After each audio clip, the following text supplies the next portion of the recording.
भाई जो गुरु बचन पे डट गे, कट गे फंद 84 के। जो आध्यात्मिक खजाना आज तक पूरे विश्व में मुसलमान धर्म के भाई बहन, मुल्ला मौलवी, काजी नहीं निकाल पाए हैं। पूर्ण मोक्ष कैसे होगा?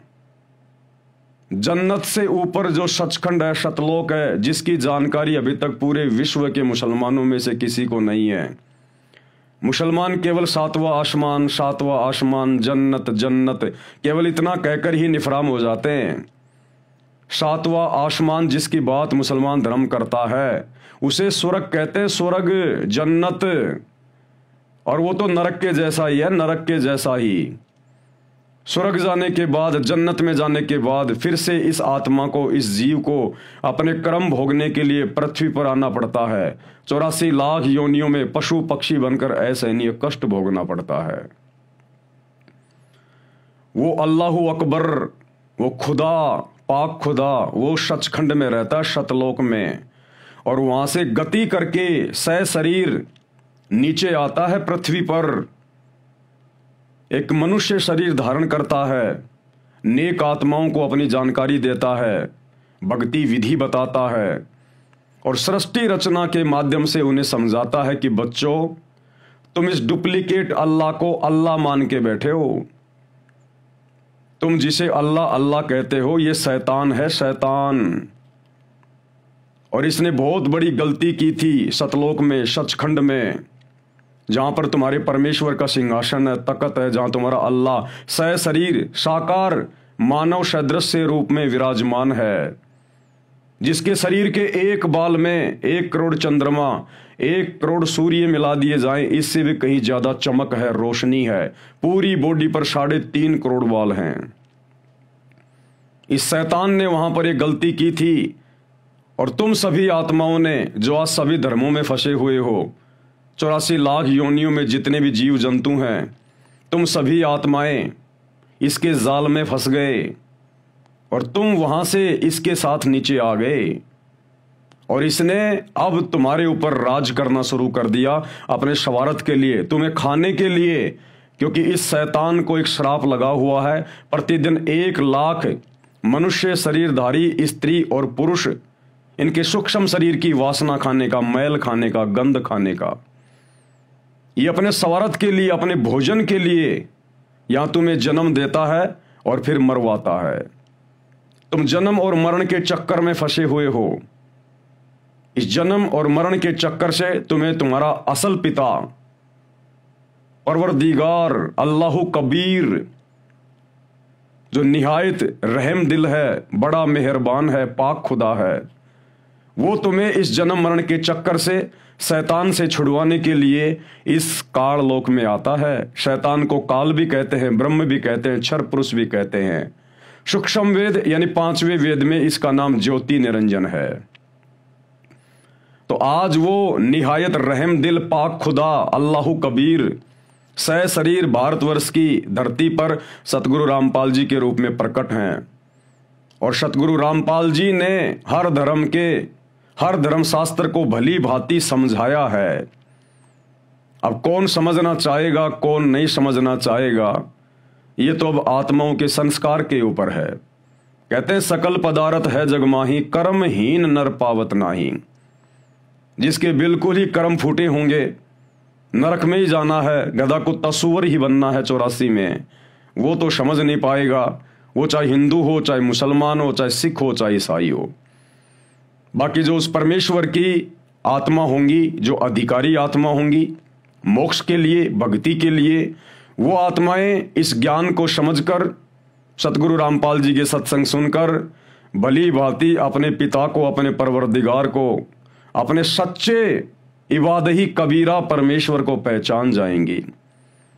तो बहुत ही अनमोल ज्ञान सतगुरु रामपाल जी परमेश्वर जी ने, इस पाक खुदा ने, जो निहायत रहम दिल है, ये निहायत रहम दिल है। इसीलिए तो आप और हमने कितनी बड़ी गलती की थी सचखंड में, सतलोक में, अपने परवरदिगार के साथ धोखा किया और शैतान के ऊपर आस्था लगाई, उसके बावजूद भी उस रहम दिल अल्लाह अल्लाह कबीर सतगुरु रामपाल जी ने, जो आज मुर्शिद रूप में, संत रूप में धरती पे प्रकट है, आप और हमें वापस ले जाने के लिए आए हैं। तो अब हमें जागना होगा। इस शैतान को, इस डुप्लीकेट अल्लाह को, मुसलमान भाई जिसे अपना अल्लाह कहते हैं, इस डुप्लीकेट अल्लाह ने, इस शैतान ने आप और हमें यह भ्रमित करके रखा हुआ है। इसको पता था इस समय का कि कलयुग के इस समय में वो परमात्मा, वो अल्लाह कबीर धरती पर मुर्शिद रूप में आता है, क्योंकि पहले ही अल्लाह के और इस शैतान के एग्रीमेंट हो चुके हैं। इसको पता था, इसलिए इसने हम सभी आत्माओं को धर्मों में बांट दिया, अलग अलग संप्रदायों में बांट दिया। अन्यथा सतयुग में कोई धर्म नहीं था, केवल 4 वर्ण थे। त्रेता में कोई धर्म नहीं था, केवल 4 वर्ण थे। द्वापर तक कोई धर्म नहीं था, केवल 4 वर्ण थे। इस कलयुग में जो लगभग 5,500 साल से शुरू हुआ है और लगभग 3,000 साल के इधर इधर इस शैतान ने, इस डुप्लीकेट अल्लाह ने, इस काल में हम सभी परमेश्वर की आत्माओं को धर्मों में बांट दिया, ताकि जब वो परवरदिगार, वो अल्लाह धरती पर आए मुर्शिद रूप में, संत रूप में, तो कोई भी उसकी बात को ना सुने और अपने अपने धर्म को, अपने अपने देवी देवताओं को सर्वश्रेष्ठ मानकर उसी घटिया साधना में उलझे रहें और इस काल के चक्कर में फंसे रहें।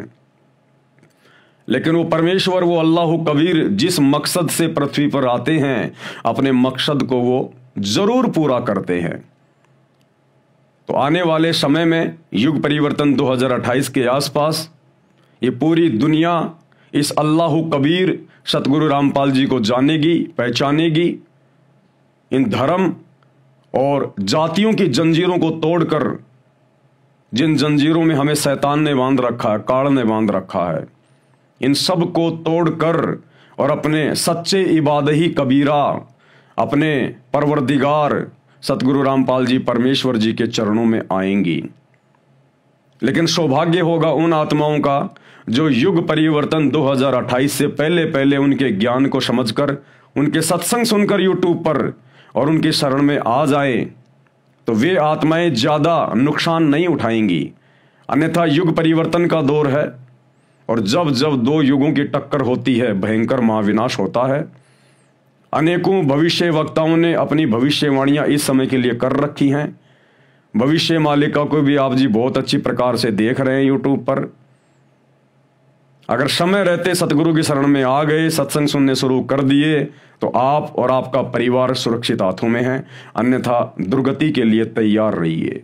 तो एक कोशिश है हमारी मुसलमान समाज को समझाने की। वैसे तो सतगुरु रामपाल जी परमेश्वर जी ने अपने कर कमल से इस पुस्तक को लिख दिया है, लेकिन उसके बावजूद हमारा यह कर्तव्य बनता है कि हम ये संदेशा मुसलमान समाज तक पहुंचाएं और उनको हम दावत दें कि ऐ पूरी दुनिया के मुसलमानों, तुम्हारा सच्चा इबादही कबीरा ओरिजिनल खुदा धरती पर मुर्शिद संत रूप में, सतगुरु रामपाल जी के रूप में प्रकट हैं। आप उनके ऊपर अपना ईमान लेके आओ, आप उनके सत्संग सुनना शुरू करो। वर्तमान में पूरे विश्व का मुसलमान जिसे अल्लाह समझकर इबादत कर रहा है, वो शैतान है, शैतान। हजरत मोहम्मद के ऊपर कुरान शरीफ उस अल्लाह कबीर इबादही कबीरा ने नाजिल नहीं की, बल्कि शैतान ने नाजिल की। शैतान ने, हिंदू धर्म में जिसको काल कहा जाता है। इस शैतान के षड्यंत्र से निकलिए और अपने सच्चे परवरदिगार सतगुरु रामपाल जी परमेश्वर जी के ऊपर ईमान लाइए। हम सभी सतगुरु रामपाल जी परमेश्वर जी के फॉलोवर आप लोगों को दावत देते हैं, आप अपने सच्चे परवरदिगार पर ईमान लेके आइए। जो गुरु वचन पे डट गए, कट गए फंद 84 के, कट गए फंद 84 के, कट गए फंद 84।